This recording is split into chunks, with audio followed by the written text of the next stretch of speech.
시청자 여러분 안녕하십니까? 출발 성공 투자 박민영입니다. 안녕하세요. 김수정입니다. 전일 뉴욕 증시 3거래일째 하락세를 보였습니다. 아무래도 연준 인사들도 계속해서 매파적인 발언을 쏟아내고 있는 상황에서 부담이 커지고 있는 건데요.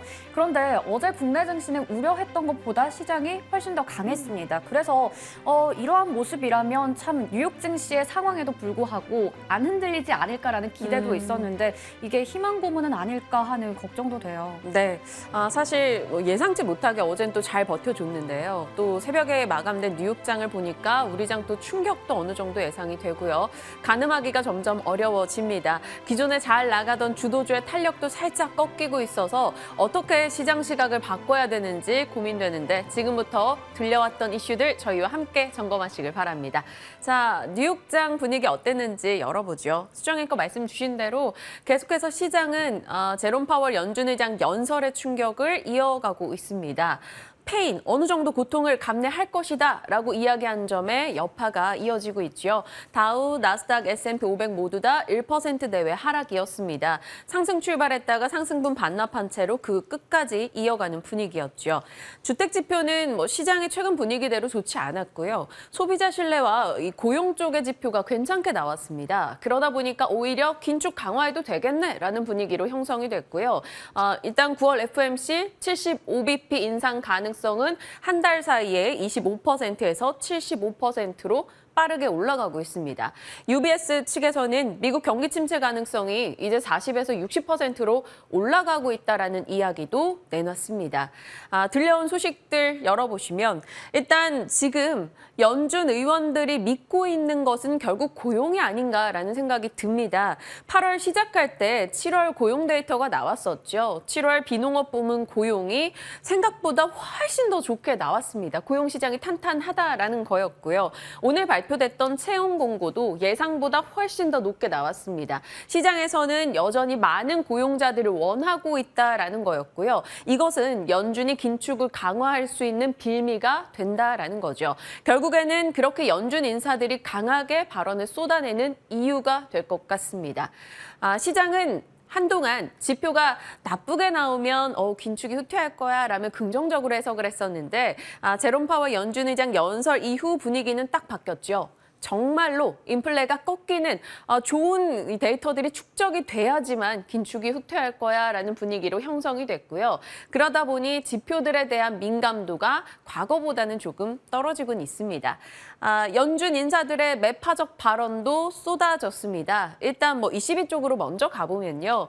사실 7월에 유럽권에서는 11년 만에 금리를 올렸죠. 그 정도로 오랫동안 완화책을 고수하다가 최근에 들어 변화였는데 ECB 집행위원 중에 한 명인 마디스 뮬러가 우리 9월 달에 75bp 인상을 논의해야 돼 이렇게 얘기를 했습니다. 그 ECB가 75bp라는 것도 상당히 놀라웠고요. 그 밖에 연은 총재들, 리치몬드 연은 총재 토머스 바키는 물가가 단시일 내에 안정되지 않을 것이다 라고 얘기했고요. 연준의 두뇌라고 꼽히는 존 윌리엄스 총재도 고강도 금리 인상은 계속 지속해야 한다라고 이야기를 했습니다.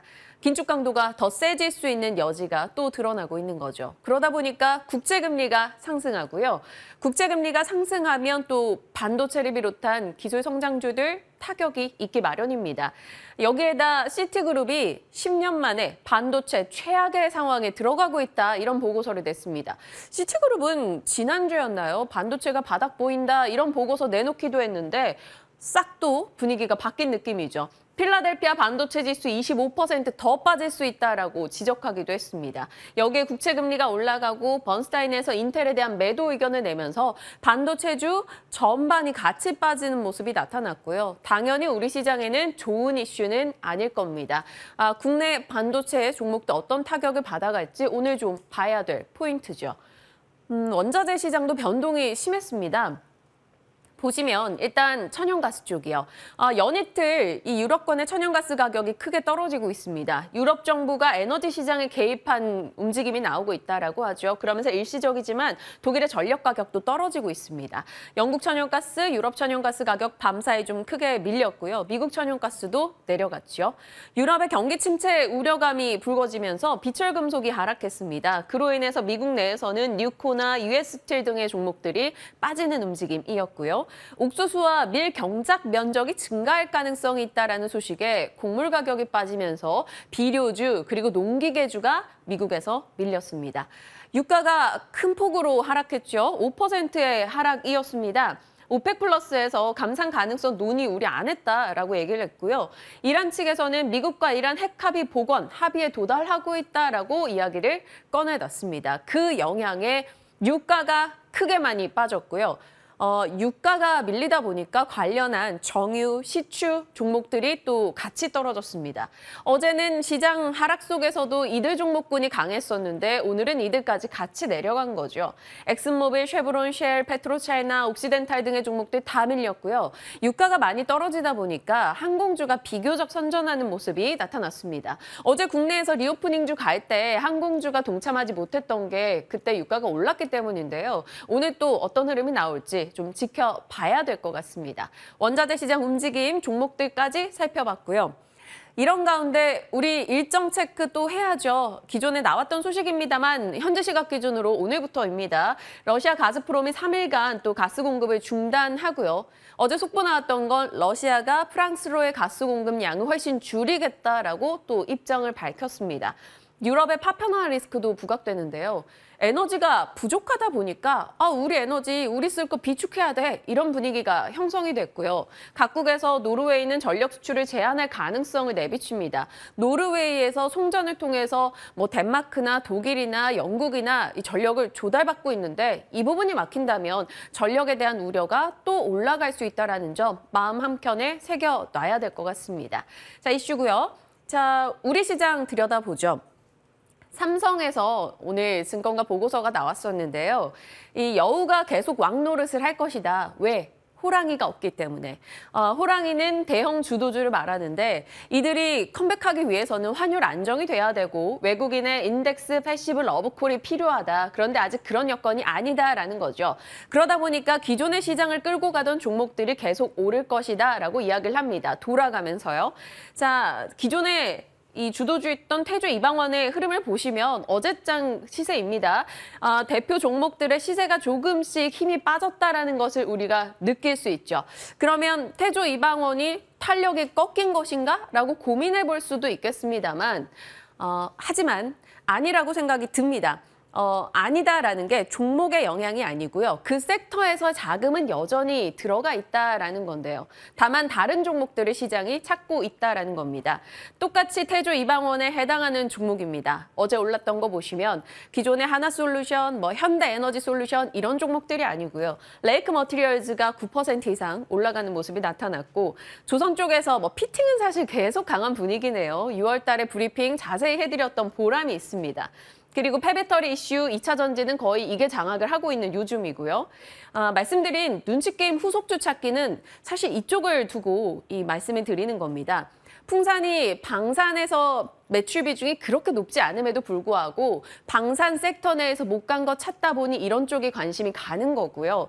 대양전기공업도 마찬가지입니다. 조선에서 조명을 만드는 업체이고 방산에서는 또 일부 시스템을 만드는 업체인데 다른 종목 대비 이 사업이 덜 부각이 됐기 때문에 또 가는 겁니다. 시장에서는 이렇게 그 섹터 내에서 자금을 다른 쪽으로 돌려가고 있다는 게 좀 포착이 되고 있으니까요.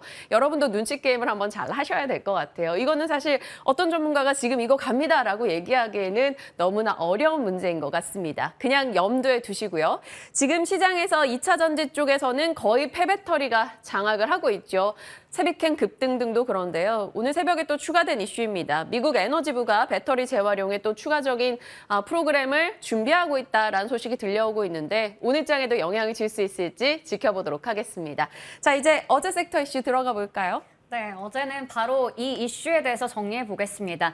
먼저 산업통상자원부가 전력 설비와 전원 구성을 설계하는 15년 단위의 중장기 계획, 이 실무안을 내놨습니다. 네.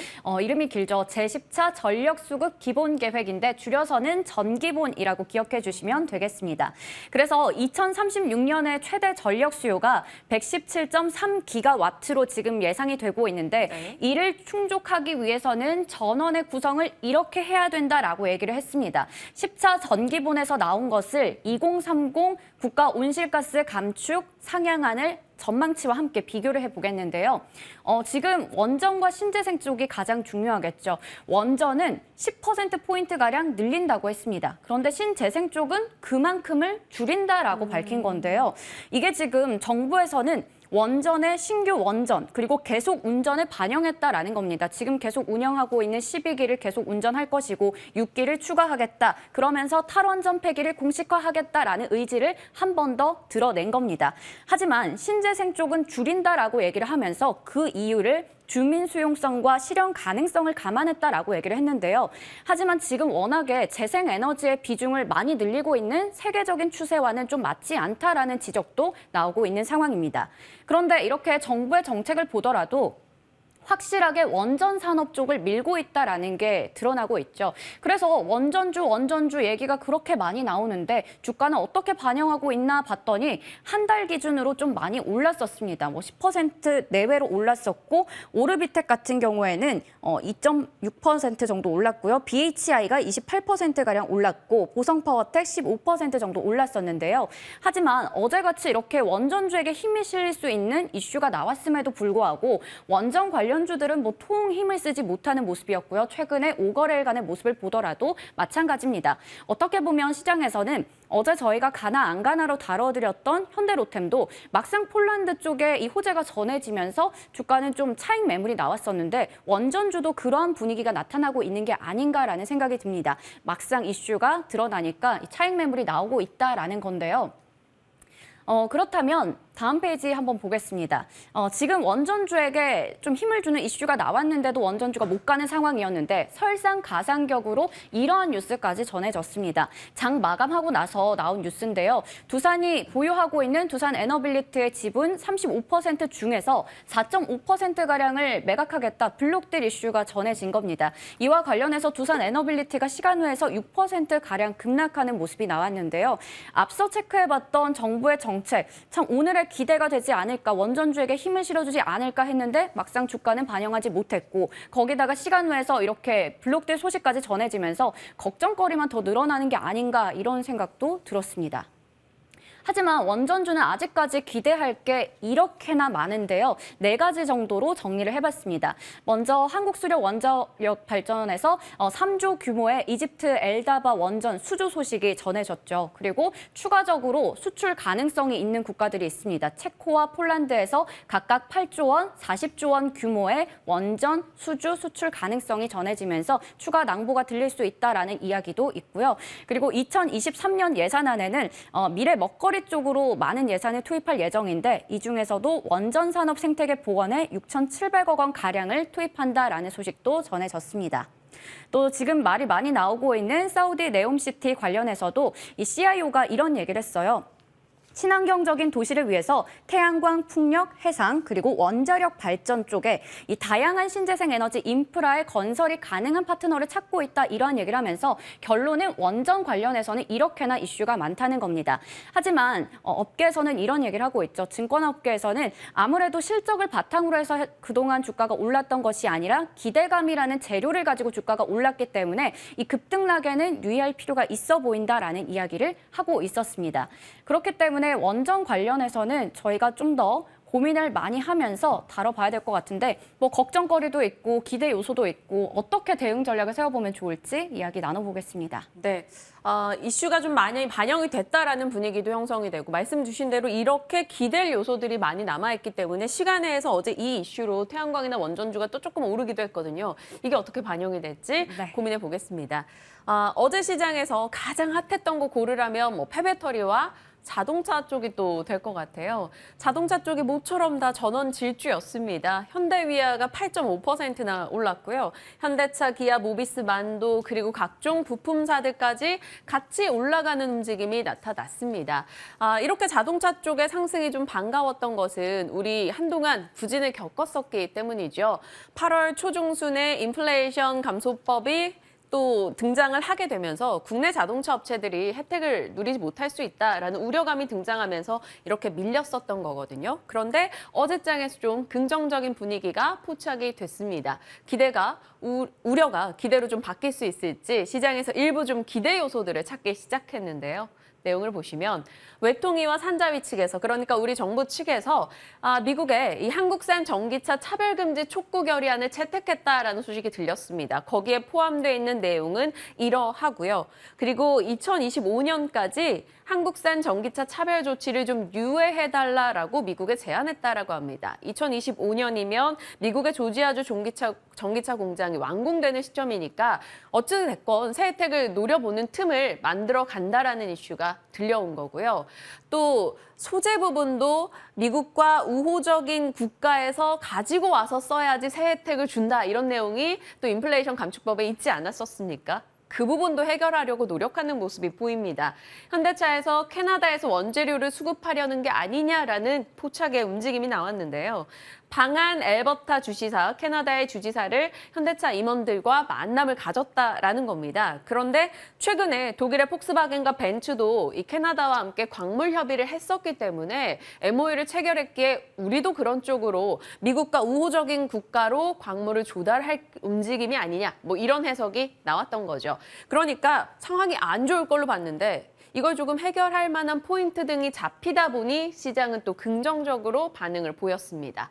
그러면서 일부에서는 또 기대 요소들을 많이 내놨는데요. 삼성증권의 의견이었습니다. 환율이 올라가고 있다 보니까 강달러가 결국 미국에서 판매 우호적인 움직임으로 이어질 것이고 미국의 조지아 신공장이 좀 더 빨리 완공될 것이고 인피니온 전력반도체 품질 이슈가 있었는데 인피니온 측에서 이쪽 현대차 기아 쪽에 먼저 물량을 주다 보니까 생산 차질이 거의 없었다. 그러니까 나쁠 걸로 봤는데 안 나빴다. 뭐 이런 소식 등이 전달이 된 거죠. 그러다 보니까 어제장엔 강하게 움직였던 겁니다. 다만 불안의 요소는 남아 있습니다. 잠시 후에 이야기 풀어볼 거고요. 삼성증권에서는 미국의 동반 진출한 부품사 주목해야 돼라며 의견을 내놨네요. 현대모비스, 화신, SL, 성우 하이텍을 골랐고요. 결국에는 신공장의 스마트 팩토리 생각한다면 현대오토에버 봐야 된다라고도 이야기하고 있습니다. 일부 이들 종목 어제 굉장히 강하게 진행됐죠. 이게 바로 우려의 목소리입니다. 이미 이 인플레이션 감축법은 의회를 통과했고 법안 개정이 필요한데 의회 1인자가 바로 낸시 펠로시입니다. 펠로시 패싱이란 말이 등장할 정도로 우리가 의전을 좀 못했다라고 지적을 받고 있기도 하죠. 그러다 보니까 잘 되겠냐? 이런 분위기가 형성이 되고 있는 겁니다. 그리고 뒤늦게 아쉬운 목소리도 많이 나오는데요. BBB 법안이 사실 처음 등장을 했을 때 일본 측은 토요타가 이 노조 있는 기업이 만든 차, 이 부분을 없애려고 미리 정치적으로 움직임을 보였다라는 겁니다. 그런데 우리는 그러지 못했기 때문에 일본은 이 조항을 빼냈는데 우리는 왜 이제서야 이러냐 뭐 이런 지적의 목소리도 나오고는 있습니다. 지켜봐야 되는 포인트가 되겠죠. 어찌됐건 오늘장 자동차주들이 시세의 연속성을 띨지는 고민이 필요합니다. 시장에서는 지금 그래도 미국항 이슈를 볼 수밖에 없다라고 이야기하는데요. 중국 모멘텀이냐, 미국 모멘텀이냐에 따라서 시장에서 영향받는 섹터가 다른데 지금은 어찌됐건 다른 국가들보다 경제가 비교적 괜찮은 미국 쪽을 봐야 한다라는 겁니다. 그래서 인플레이션 감축법의 실질 수혜주라면서 삼성증권에서는 전선과 전력기기, 보일러, ESS 관련한 종목을 봐야 된다라고 이야기를 했고요. 미국에서 클린 에너지 ETF가 올라갈 때 이들이 같이 움직였다라는 것을 말하고 있습니다. 그러면서 종목들은 작게 제가 써놨는데 효성중공업과 현대일렉트릭, LS일렉트릭 최근에 뭐 관심 많이 받았던 종목들이에요. 이쪽으로도 추가적인 탄력을 기대해보자라는 의견도 나옵니다. 참고하시길 바랍니다. 자, 가나 소식들 저희가 많이 추렸는데 이거 너무 화나더라고요. 어제 국내에서 아이폰 애플페이 결제될 거야. 뭐 이런 얘기가 나왔습니다. 그러면서 장중에 이들 종목이 급등이 있었어요. 그런데 장 마감하고 나서 당사자들은 부인했습니다. 애플코리아 황당하다. 현대카드 뭐래 사실 아니야 이런 입장이 나오면서 시간에서 밀렸는데 이런 거 좀 제대로 좀 처벌이 있어야 된다라는 생각이 들어요. 네, 맞습니다. 이 애플 하면 또 애플페이 얘기도 계속해서 나오는데 일단 뭔가 확실하지 않은 것 때문에 주가가 올랐다가 또 이렇게 내려가는 네. 모습이 나오니까 투자자분들은 얼마나 더 황당할까라는 생각도 드는데요. 우선은 다음 한번 넘어가서 이 애플의 또 다른 이슈도 체크해 보도록 네. 하겠습니다. 다음 달 7일이죠. 드디어 아이폰 14 신제품 4종이 출시가 됩니다. 이렇게 일반형 맥스, 프로 맥스가 나오는데요. 증권 업계에서는 계속해서 이 아이폰 14의 출시 효과를 기대해보자라는 이야기를 하고 있습니다. 공개가 되고 나서 점유율 확대에 따라서 하반기 실적 가시성도 커질 것이다라는 기대감 때문인데요. 그렇기 때문에 부품주의 주가는 상승할 것인데 이게 과거와는 다른 흐름으로 올라갈 것이다라고 얘기를 하고 있었습니다. KB증권에서는 최선호주로 LG이노텍과 BH를 제시했는데요. 어제 정규장에서 BH가 8%대 급등이 나왔어요. 좋았어요. 그래서 투자 전략을 어떻게 세워보면 좋을지 이야기 나눠보겠고요. 마지막으로 간략하게 한번 이 이슈도 체크해 보겠습니다. SK가 자사주 2천억 원을 매입하고 나서 소각한다라고 얘기를 했는데요. 시총의 1% 정도 규모라고 합니다. 지난 3월에 있었던 정기주총에서 밝혔던 주주 환원 정책을 이행하는 것이라고 하는데 이 이슈도 함께 체크해 보시면 좋을 것 같습니다. 어제 장 마감 이후에 소식들이 너무 많았습니다. 뭐 한국 맥널티나 두산 에너빌러티와 같이 좀 부정적인 영향을 주는 이슈도 있었고요. 네. 또 SK처럼 기대가 되는 이슈도 있었는데 시간 허락하는 대로 많은 전략들 저희 시간 통해서 챙겨보겠습니다. 지금부터 함께 하시죠.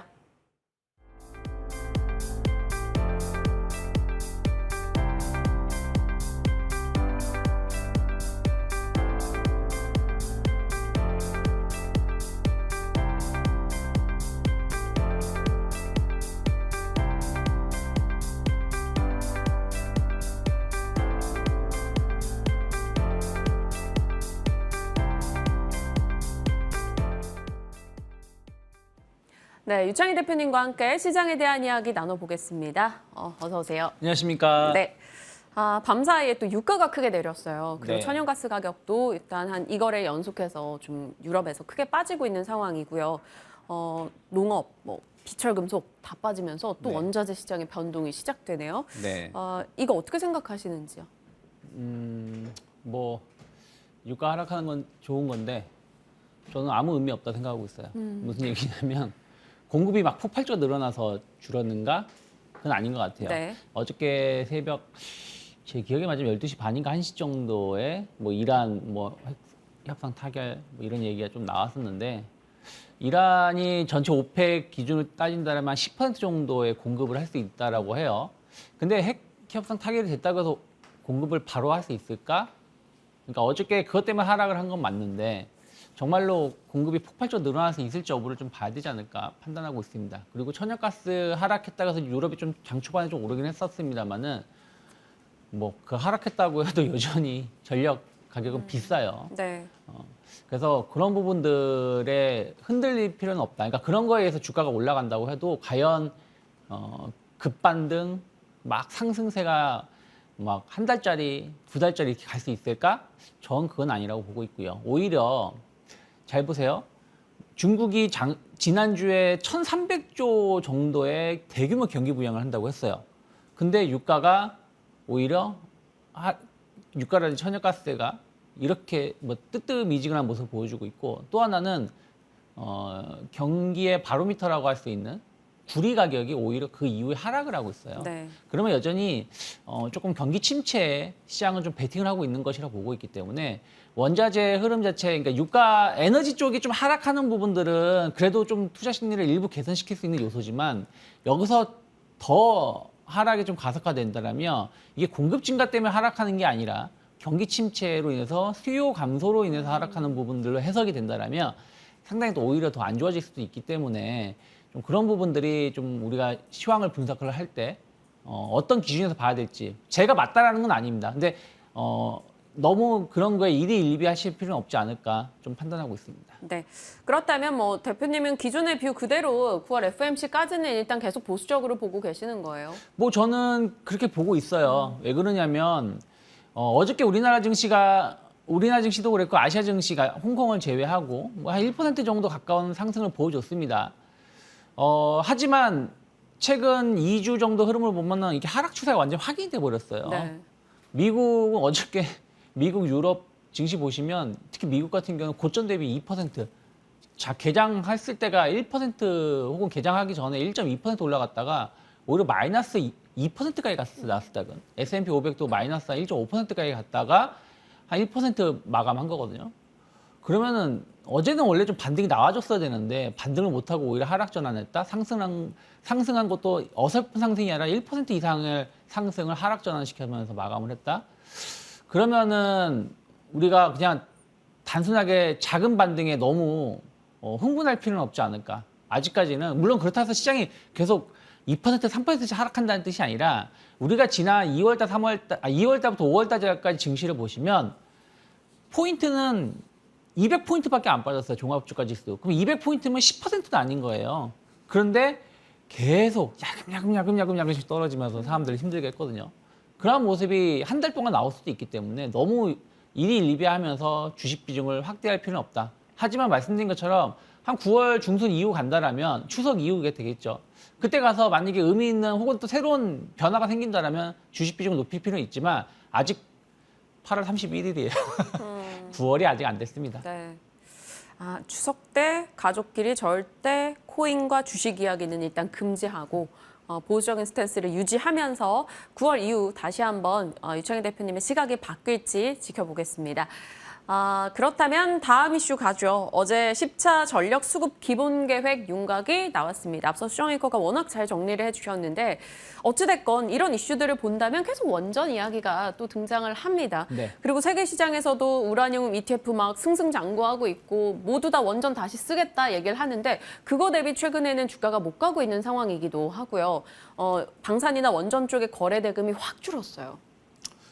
뭐 시장이 안 좋으니까 줄었을 수밖에 없다 생각하고 있고요. 그래도 원전이 막판까지 잘 버텨줬어요. 그러니까 시동이 뒤늦게 걸린 거에 반영을 해서 막판까지 지난주까지는 잘 버텨줬다. 대표님도 두산 에너빌리티 6월 29일에 얘기를 해주셨고 수익이 한 25% 정도 나 있거든요. 네. 그러면 지금 대표님의 시장 시각대로라면 이거 그냥 올 매도하고 이익 챙겨놔야 되는 겁니까? 뭐 계속 에너지주들은 비중을 줄여 나가는 게 맞죠. 네. 물론 뭐 100% 현금화자라는 건 아니기 때문에 예를 들어서 기존에 만약에 그러니까 에너지 관련해서 만약에 투자하고 있었으면 7, 80% 이상은 빼야 된다 판단하고 있는데 참 두산 에너빌리티가 참 애매해요. 그러니까 어저께 나온 뉴스가 이거를 좋게 해석하려고 그러면 재무구조 개선되니까 더 좋아질 수 있게 않겠냐 생각할 수도 있고 블럭딜 이슈요. 있고 네. 근데 반대로 또 한 8% 할인했다 그랬죠. 네. 8% 정도 할인해서 매각을 한 거라서 일단 오늘 8% 개파락 나오는 건 당연한 거 아니겠습니까? 그래서 근데 다만 이제 이게 뭐 이미 맞을 거면은 8%가 맞았기 때문에 추가적인 급락 가능성은 제한적이지 않을까. 전 두산 에너빌리티는 원전만 보고 있는 게 아니라 풍력이라든지 다른 쪽도 같이 보고 있는 것이기 때문에 뭐 이번 주나 다음 주 흐름을 좀 보면서 뭐 한번 지지선이 확인되면은 접근 가능하다. 하지만 전체적인 에너지 관련된 섹터는 길게 보면 나쁘게 보고 길게 봤을 땐 나쁘게 보고 있지 않아요. 어저께도 에너지 정책 말을 했지만 원전의 비중이 32%대로 높아진다고 하는데 지금도 실질 가동률이 28% 정도 돼요. 더 이상 높일 수 있는 여지가 룸이 별로 없습니다. 그리고 내용이 예를 들어서 어느 지역에 뭐 말도 안 되는 소리지만 서울 한복판에 원전 2기 짓겠다. 이게 아니에요. 그냥 기존에 원전 짓는 거 계속 그냥 짓고 좀 폐쇄해야 되는 원전을 조금 더 가동시키겠다는 겁니다. 아무 의미 없는 내용이에요. 그리고 신재생 에너지의 발전량이 더 늘어난다는 거에 더 포커스를 맞춰야 될 것 같아요. 그래서 뭐 저는 풍력이라든지 태양광 조정 나오면 매수 관점, 에너지주들은 네. 조정 나오면 매수 관점을 보는데 다만 이 조정이라는 게 1% 나온 것도 조정이고 10% 나온 것도 조정이에요. 그렇게 얘기하시면 너무 어렵잖아요. 그래서 그러니까 제가 말씀드린 거는 네. 지금 제가 계속 말씀드린 게 지금 당장은 아니지만 뭐 9월 중순 이후에 혹은 다음 주가 될 수도 있겠죠. 근데 아직은 약간 고점 증후군이 좀 있기 때문에 무리하게 추격 매수할 정도는 아니지 않나 판단하고 있습니다. 지금 유튜브 채팅창에서도 일단 뭐 대표님이 그 줄챙 얘기를 계속 줄 때 챙기자라는 네. 얘기를 하셨었기 때문에 차트 박사님이 두산 에너빌리티 수익으로 일단 잘 나오셨다라는 글도 올라오고 있습니다. 오늘장 뭐 블록딜 이슈로 두산 에너빌리티 어찌됐건 변동은 좀 면치 못할 것 같으니까 참고하시고요. 대표님은 태양광과 풍력 쪽에서 조정이 나온다면 매수 관점 대응하겠다라고 의견을 주셨습니다. 자, 자동차 갈게요. 그동안 거의 다 보수적인 스탠스를 유지하시면서도 자동차에 대해서는 워낙 긍정적인 네. 시각을 이어오셨잖아요. 어제 저희 진만쌤도 그렇고 유창희 대표님도 그렇고 자동차 시각을 워낙 좋게 주셨었기 때문에 제발 올라라 마음이 있었거든요. 근데 어제 잘 갔어요. 근데 이게 기대가 있기는 한데 이게 네. 좀 과한 기대였나 싶어서요. 근데 저는 그렇게 생각을 해요. 물론 미국의 법안을 바꾸지는 못하겠죠. 근데 다른 대응책을 계속 만들어 가면 된다 생각하고 있어요. 예를 들어서 지금 유일하게 우리나라, 유일하게는 아니지만 미국, 중국하고 비교했을 때 우리나라만 보조금을 양쪽 다 주고 있는 거 아닙니까? 네. 중국산이든 미국산이든 우리나라도 우리나라 것만 주겠다 하면 되는 거예요. 그러면서 약간 쿼터제 형식으로 우리가 이만큼 줬으니까 당신들도 이만큼 줘라 뭐 이런 식으로 뭐 교환할 수도 있는 거고 그런 거는 미국에서 부담 없을 수 있겠죠. 근데 뭐 정책이 나온다는 뜻이 아니라 네. 그리고 제가 계속 말씀드렸습니다마는 전기차가 지금 100% 전기차가 아니에요. 그러니까 한 전기차 비중이 20%도 안 될 겁니다. 그러면 미국으로 판매해야 될 거 국내 소비자들한테 미리 계약 줘버리고 또 유럽 사람들한테 주면 돼요. 그러면서 공장 짓는 걸 조금 더 빨리 짓고 나서 또 제가 알기로는 대형 SUV급의 전기차는 미국에서 생산하는 걸로 알고 있어요. 네. 그래서 그런 부분들을 대처를 잘 한다라면 과연 현대차가 실적이 망가질까? 전 그건 아니라고 생각을 좀 하고 있습니다. 뭐 약간의 미국 시장 점유율이 다른 경쟁차 대비해서 뒤늦게 갈 수밖에 없지 않겠냐는 우려감들이 있지만 글쎄요. 차만 좋게 만든다면 테슬라가 항상 그 일론 머스크가 말하는 게 현대기아, 따봉, 근데 GM 이런 거 좋게 말한 적이 없잖아요. 한마디로 차가 자기들보다 못하다는 거예요. 그래서 그런 부분 차가 좋으면 결국에는 뭐 이겨낼 수 있다라고 보고 있기 때문에 그전에도 말씀드렸던 게 부정적으로 보고 있지 않아요. 그리고 실적도 변함이 없을 것 같다. 그러면 현대기아는 약간 저평가 이슈가 있을 수 있겠죠. 그래서 저는 조정 시에는 감사합니다 하고 분할매수 봐야 된다 생각하고 있고 부품주들은 계속 오히려 완성업체는 못 갈 수도 있겠지만 차량 판매 대수가 변함이 없다라면 부품사들의 2분기 실적이 좋았기 때문에 3분기, 4분기도 좋게 움직일 수밖에 없지 않을까 판단하고 있습니다. 그래서 저는 화신이라든지 SL 같은 기업들 어제 많이 올라왔어도 네. 화신은 이제 고점 돌파하려고 하고 있고 SL도 어떻게 전체적인 흐름을 보면 이제 신고가 패턴으로 전환되는 부분들이라서 이들 기업 역시 조정 시 분할 매수 관점 아직은 유효하다 보고 있습니다. 현대차, 기아, 화신, SL 조정 시 땡큐 매수 의견으로 정리하겠습니다. 이제 창의스픽으로 가볼게요. 가을인데 새 옷 사볼까? 의류주 성수기 진입. 지금 저희도 가을이 오고 있다는 거 확실하게 느끼는 네. 게 최근 저희 의상의 색깔이 또 가을로 바뀌고 있음을 그쵸. 매일 아침 옷을 보면서 느끼는데요. 의류주도 좀 여러 개가 있잖아요. 뭐 OEM, ODM도 있고 완성 브랜드도 있고요. 네. 어느 쪽을 선택하시는 거예요? 저는 그냥 OEM 쪽 보고 있습니다. 물론 그 영업무역 뭐 선정을 좀 해왔는데 네. 일단은 2분기 실적이 상당히 좋았어요. 실적이 좋았던 이유는 재고율이 상당히 낮았고 그리고 주문량은 꾸준했다라고 합니다. 거기다가 이제 아웃도어라든지 브랜드도 상당히 좋은 흐름을 보여주고 있는데 이게 좀 겨울에 제품 판매가 잘 될 수밖에 없는 구조로 되어 있다 보고 있고요. 그리고 그 기능성 니트라든지 또 영업무역은 그 뭐라고 제 이름 까먹었다.